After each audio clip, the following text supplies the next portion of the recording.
చంపిందేమో జోలకంటి అనుచరులు, కేసేమో పిన్నెల్లిపై అంటూ సాక్షి ఓ పెద్ద సంచలనాత్మకమైన కథనాన్ని ప్రొజెక్ట్ చేసుకొచ్చింది.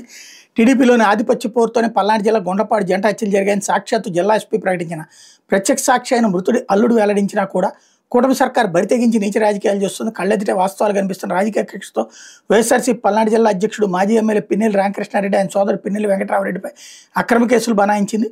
పల్నాడు జిల్లా వెల్దుర్తి మండలం గుండ్లపాడులో తోటచంద్ర హత్యానంతరం గ్రామ టీడీపీ నాయకత్వం జవిశెట్టి వెంకటేశ్వర చేతిలోకి వెళ్ళింది. ఇది టీడీపీ నాయకుడు తోట వెంకటరామయ్య వర్గానికి ఇబ్బందికరంగా మారింది. కొంతకాలంగా ఇరు వర్గాలు విడివిడిగా పార్టీ కార్యక్రమాలు నిర్వహిస్తున్నాయి.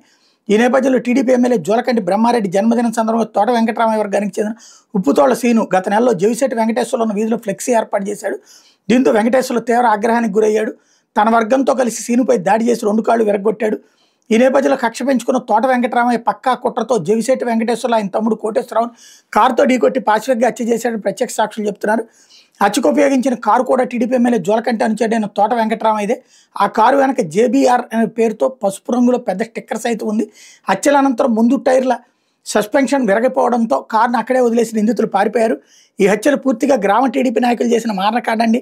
దీన్ని వైఎస్ఆర్సీపీ పైకి నెట్టి తప్పించుకునేందుకు ఎమ్మెల్యే జోలకంటి కుట్ర పన్నారంటూ మృతుల బంధువులు వాపోతున్నారు. అసలు ఈ హత్యలతో ఎలాంటి సంబంధం లేని పిన్నెల్లి సోదరుల పేర్లు ఎఫ్ఐఆర్లో చేర్చడం ద్వారా అసలైన నిందితులను తప్పిస్తున్నారని ఆవేదన వ్యక్తం చేస్తున్నారు.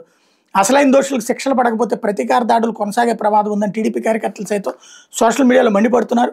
హత్యకు ఉపయోగించిన కారు మన టీడీపీ వాళ్ళదైతే వైఎస్ఆర్సీపీకి నెట్టడం ఎందుకని వాళ్ళు ప్రశ్నిస్తున్నారు.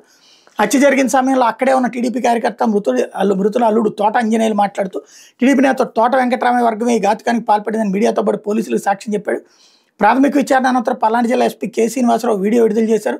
హత్యకు గురైన వారు హత్యలు చేసిన వాళ్ళు టీడీపీకి చెందిన వాళ్ళని స్పష్టంగా ప్రకటించారు. దీన్ని నిర్ధారిస్తూ ఎస్పీ కార్యాలయం కూడా పత్రికా ప్రకటన విడుదల చేసింది. అనంతరం హత్య జరిగిన ప్రదేశానికి శనివారం రాత్రి చేరుకున్న ఎమ్మెల్యే జోలకంటి బ్రహ్మారెడ్డి నీచ రాజకీయాలకు తెరలేపారు. ఈ హత్యల వెనక పిన్నెల్లి సోదరుల కుట్ర ఉందని ఆరోపించారు. కేసు నమోదులో సైతం వాళ్ళ పేర్లు ఉండాల్సిందేనంటూ పోలీసులపై ఒత్తిడి తెచ్చారు. దీంతో పోలీసులు మాట మార్చి పిన్నెల్లి సోదరులపై అక్రమ కేసులు నమోదు చేశారు. దీనివల్ల ఎస్పీ మాటకే విలువ లేకుండా పోయిందంటూ పోలీసు వర్గాలు విస్మయం వ్యక్తం చేస్తున్నాయి.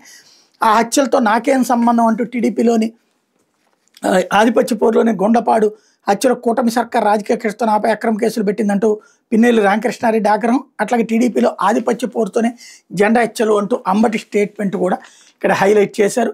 అదే సందర్భంలో 7 మీద కేసు నమోదు చేశారు. అందులో పిన్నెల్లి వేళ్ల మీద కూడా కేసు పెట్టారు అన్నటువంటి పాయింట్ని హైలైట్ చేశారు.